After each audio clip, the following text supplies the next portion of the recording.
Well, earlier this week during ASIO's annual threat assessment, the agency revealed it uncovered a sleeper agent operating in Australia. ASIO is also warning of an increasing number of spies operating on Australian soil. For more on this, joining us live is Peter Jennings. He's the Executive Director at the Australian Strategic Policy Institute.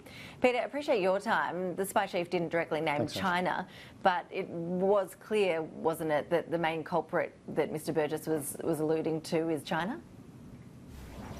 Well, yes, in general terms, they'll never say so, but I think probably China amounts to about 80% of the caseload of our intelligence agencies at the moment. They are by far the biggest threat, not only for cyber hacking and spying, but also human intelligence, which was what Mike Burgess was talking about. There are other countries that are active in Australia. Russia is active and has been for decades. But there are very few which really have the capacity to bring a spy over here, keep them unactivated as a sleeper for years, and then activate them and provide them with money to go and run their own agents. There are very few countries that can do that, and China would certainly be one of the ones that could. We also learned that there's more foreign interference and surveillance happening now than during the Cold War. That might have surprised many Australians to hear that, Peter, but is that just the new modern-day reality?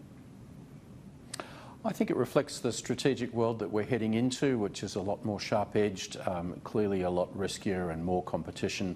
Again, China is really at the core of the story.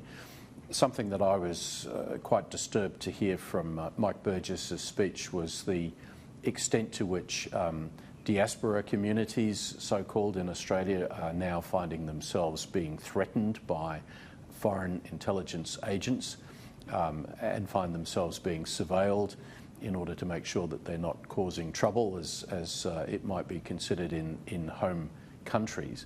That is very concerning because obviously our diaspora communities, the Australian Chinese community, has every right to feel that they are as protected by our police and intelligence agencies as any other Australian. And so that is, I think, a particular worry to me, that it would seem that China in particular, not alone, but in particular, is playing this role of really threatening Chinese Australian citizens. We also heard a lot about threats coming from right-wing groups in Australia. If this is such a threat, why don't we actually have any of these right-wing groups on the terrorism list if they are such a problem? You couldn't necessarily assume that they aren't on terrorism lists. I believe that ASIO is watching a number of these groups very closely.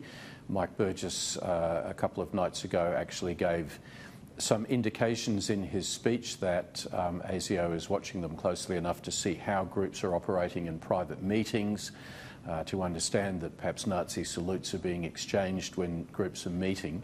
So they are being watched, and I think they have been watched for a very long period of time. One of the differences with these extremist groups is that they are now joining together and sort of seeking inspiration from each other internationally through the internet. And I think this is perhaps helping, enabling very small communities, very small groups of extremists in Australia to feel that there is a bigger global movement to which they belong. That's a relatively new trend, and I think a very regrettable one. And how does that compare with the threat that we mainly hear about, which is the threat of Islamic extremist terrorism on Australian soil? Well, the threat of Islamist extremism hasn't gone away. Mike Burgess made the point that he said that it has plateaued at a very high level. I'm not sure plateau is quite the word I would want to use, because the sense that was being put across is that we should be still very concerned about the risk of attacks from Islamist extremist organisations. What we have seen, of course, in recent years has been a regular drumbeat of attacks. These have been usually the product of individuals who have radicalised, or individuals who are part of a small group of people that have radicalised. And we've also seen ASIO and various state police forces be very successful in disrupting a number of bigger scale attacks, including one that was planned for the Melbourne CBD on Christmas Eve a couple of years ago. So, you know, this reflects, I think, an extremely high priority for our intelligence agencies. It's not going away. What has happened that's different is it's now being matched with an even greater counter-espionage threat of the type presented by foreign hostile intelligence agencies. And I think this has come on to ASIO's agenda in a very big way in recent years. And we also learned that some of these foreign agencies are targeting very young people here in Australia. And Mike Burgess made the point that as a parent, it's very worrying to see teenagers being targeted by some of these organisations. Well, this is the extremist groups, and yes, I think it's just become a matter of the business policy of the Islamic State and of other extremist organisations that it's best to target people who are young. So we're not talking about people in their early 20s anymore. We're talking about people who may be in their early teens, 13, 14, who are perhaps vulnerable to being approached online and who can perhaps without too much critical thought take on board extremist ideas and attitudes.